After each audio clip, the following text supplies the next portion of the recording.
verdad que estoy encantado de estar otro año aquí en la feria.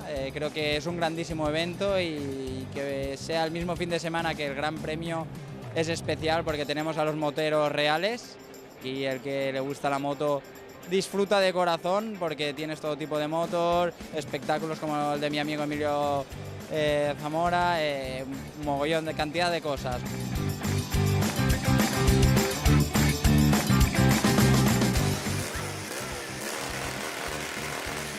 La verdad que este año es una pasada, una nueva ubicación que yo creo que ha sido todo un acierto, donde compartimos todos bajo un mismo techo todas las actividades, expositores, motoclubs, bueno, una pasada. Para mí es todo un acierto, petadísimo de gente, así que no podemos pedir más. Los que todavía no habéis venido nunca a Dos Ruedas, no os lo perdáis en los próximos años porque la verdad que es una auténtica pasada.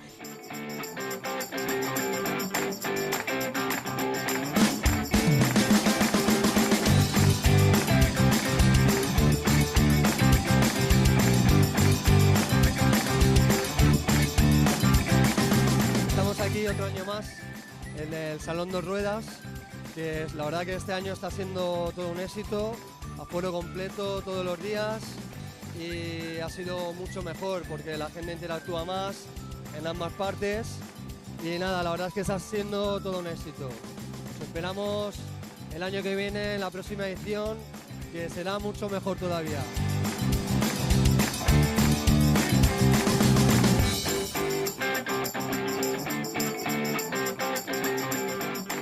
La verdad que es muy bonito todo esto. Me ha encantado estar aquí. Espero volver y que la gente venga y se lo pase bien mirando todos los modelos, las novedades de las bicicletas, del motor. De verdad, y que iniciativas como esta sigan habiendo siempre para impulsionar todo el deporte.